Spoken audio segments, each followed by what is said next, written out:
Ils ont accouru à une tactique célèbre, vraiment ordinaire dans le monde politique, recruter beaucoup de farfelus un peu partout.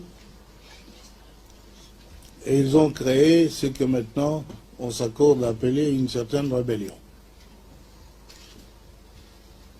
Ces gens, tout le monde les connaisse. Nul n'a vu le pauvre Wamba qui était à Dar es Salaam à l'université physiquement affaibli.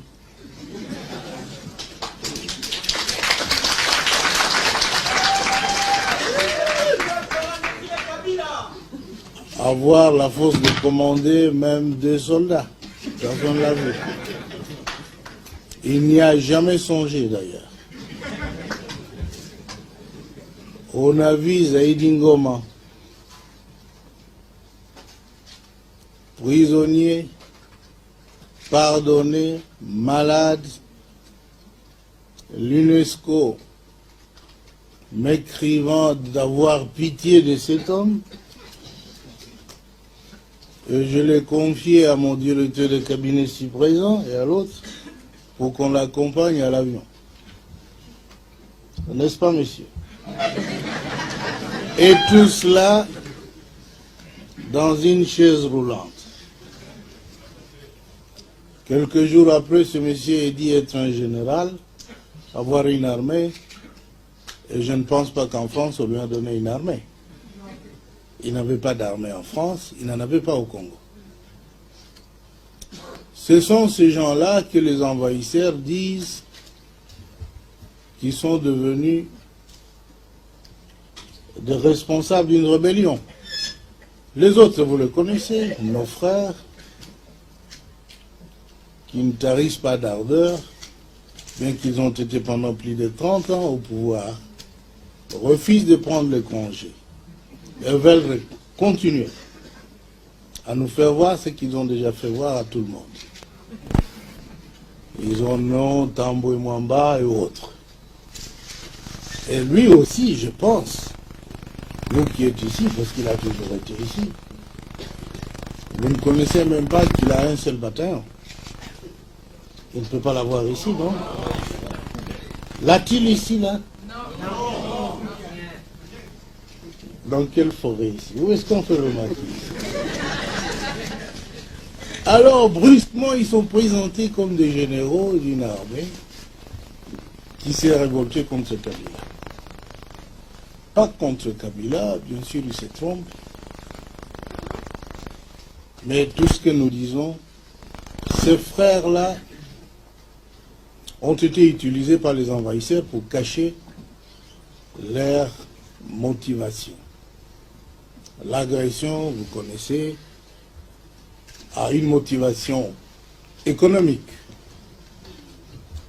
Tout ce pillage fait à l'est, là, de mines, de café, mais c'était la raison de nos mésententes avec nos anciens alliés. L'autre motivation,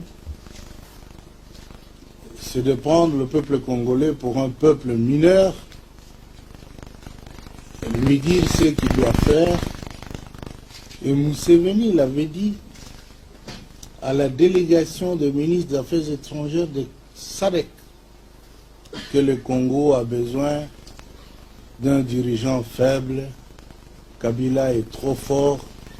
On lui dit, faites ceci, il refuse. Et qu'est-ce qu'on nous disait de faire? De donner à Museveni, à ses frères, des concessions. Parce qu'il s'y trouvait déjà. Je ne sais pas s'il coopérait avec les autres, le Mobutistes avant. Ils avaient des concessions. On leur disait maintenant, allez régulariser votre situation au ministère des Mines. Pour eux, c'était là des insultes. Ils avaient droit d'avoir des concessions au Congo. On a dit, messieurs, c'est pas possible. Droit de frauder les cafés, le bois, la papaye, l'or. Et comme on ne pouvait accepter que ces choses se fassent autrement que par le canal légal établi, c'était une source de mésentente. Enfin, l'expansion territoriale est une autre motivation. L'Empire Hima-Tutsi a besoin de territoires, de terres congolaises. Et vous savez que nous ne sommes pas d'accord. Je viens d'apprendre ici, que vous n'êtes pas d'accord non plus. Alors, cette guerre qu'on nous impose est une guerre injuste. Nous devons la dénoncer. Nous sommes venus la dénoncer parce qu'il y avait une duplicité dans l'attitude de beaucoup de pays de la communauté internationale.